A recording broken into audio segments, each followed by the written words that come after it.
Fastest way to grow your account is to buy calls on Tesla. No, but really, what's the best way to grow your account and the fastest way? It's two things. The first thing is knowing when to get out of your trade, knowing when to exit.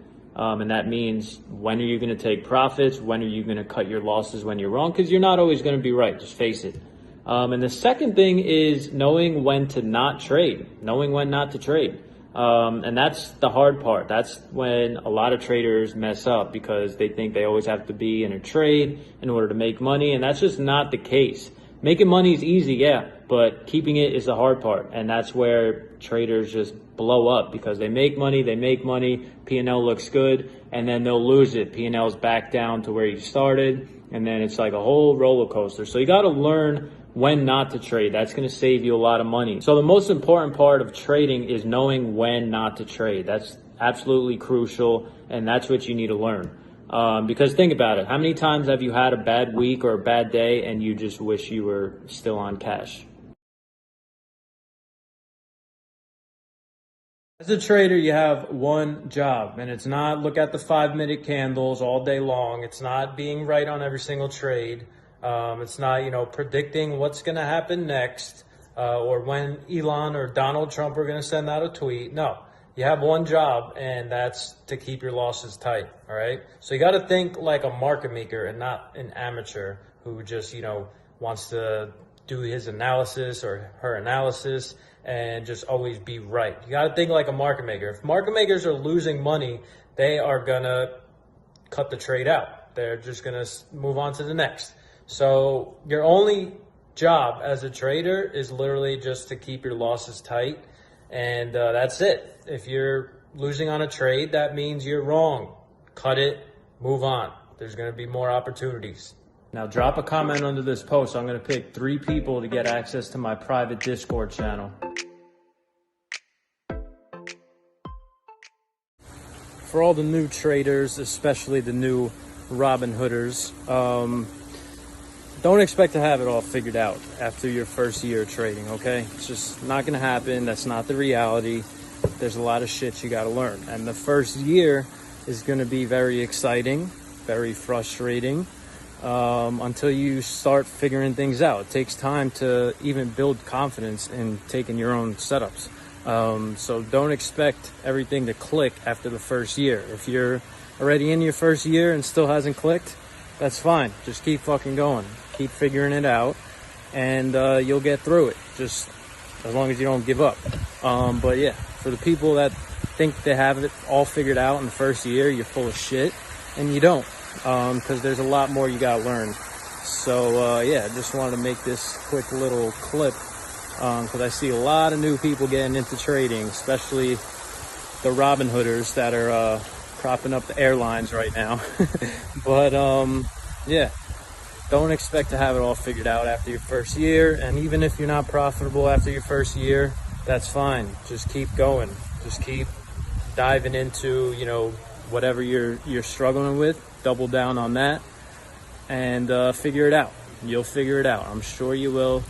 You're very smart, and you'll do fine. So just keep going, and don't expect to, get rich your first year of trading, because it ain't gonna fucking happen. At any time, the market could switch on you, so you gotta know your stops, kids. You gotta use those stops. You saw that fucking sell-off. What if you didn't have a stop and you thought, oh, the market was gonna turn around here, there?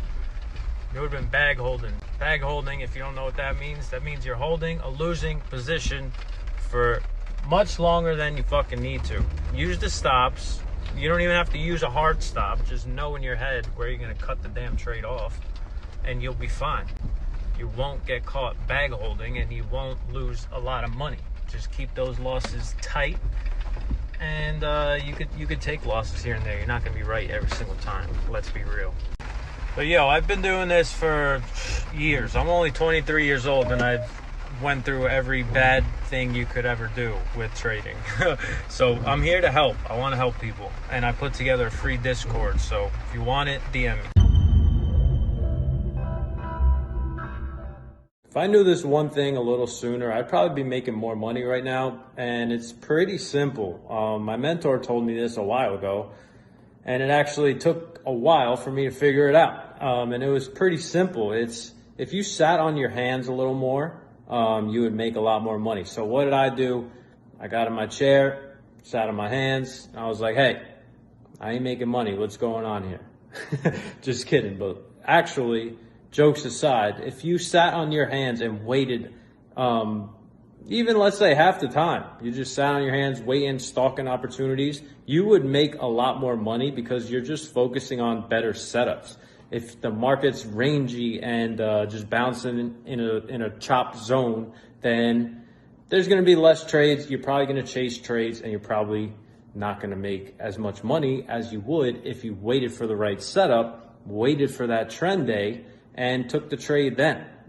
So yeah, it's pretty simple. Just wait, being more patient. That's what it came down to. Just being a little more patient, being a little more selective with your trades. And you could literally, one good trade, two good trades could make your whole month. So you got to decide, do you want to go at it every single day? It's a little more stressful going at it every single day if the market's, in a range and you find yourself just chasing trades. That's where this comes into play. Waiting for the right setup, waiting for the breakout, waiting for the trend day to come to you, instead of, trying to force the trend every single day, because it ain't going to happen like that. The market does what it wants. So yeah, that simple trick is going to make you a lot more money. Just being more patient, sitting on your hands more of the time and not trying to force it. So I hope that helped. If you're trading and you feel like you're gambling, you probably are. If you got a pit in your stomach when you enter a trade, you're probably gambling and not trading. And if you do have that pit in your stomach, it's probably because you sized up too big and you didn't manage your risk correctly, okay? So trading will become a lot less stressful if you actually follow a strict plan and have some discipline to not oversize when you shouldn't be oversizing. So yeah, if it feels like gambling, you're probably gambling. And if you want trading to feel a little less stressful and not like a fucking casino, use the right risk management and stick to it. Stick to it. Just because you see other traders making money, that doesn't affect you. Don't let their returns affect you. They might have more capital than you. So yeah, stop the gambling. Just follow the strict plan. All right, so here's the thing. We all have different trading styles, all right? So even if I'm a scalper, you're a scalper, we might not have the same strategy, okay? We might have different techniques of how we go about scalping in our market. There's no one way to trade, right? There could be one trader that trades the same thing religiously, where there could be another trader who alternates strategies in each market. So there's no best way to trade. And if you don't know what kind of trader you are or what kind of style you like trading right now, then you might still be figuring that out. And I suggest you keep going, keep doing what you're doing if it's working. And, soon maybe you will find out what kind of trader you are. But let me know below if you're, you're consistently profitable. Let me know what kind of trader you are. Let's have a little discussion going below this video. Entries, the most important part of trading. I get this question a lot. What do you look for with your entries, Jay? How do you know if price is gonna continue or not? The simple answer is I look for acceptance, okay? So I'll mark up my levels pre-market and I'll put them on my charts. And now all I gotta do is wait and watch the price action. So when you're waiting and watching the price action, you're looking to see how price reacts to your levels. So if it starts breaking above my level, I don't get in right away at the breakout, at that first touch of my resistance or support. I wait for price to actually break through and start spending some time and volume above or below my level. Above if I'm looking to long, below if I'm looking to short. So to make it simple, yeah, I'm looking for if price can stay above my level, I wait and see if it spends, a 5-minute candle or more above that level to go long. Forget what the actual word I'm trying to use is. It was from a Tony Robbins book, actually.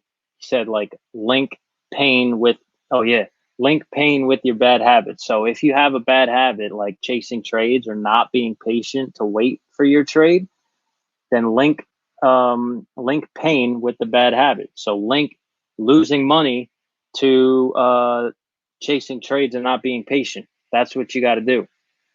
That'll keep you from doing it again, because you know how bad it was when you lost money on that trade, right? Because you chased, because you weren't patient. And if you were patient, you wouldn't be in the red, and you would have actually been able to take that trade. So link that pain, that losing money, to the bad habit, chasing trades and not being patient. There you go.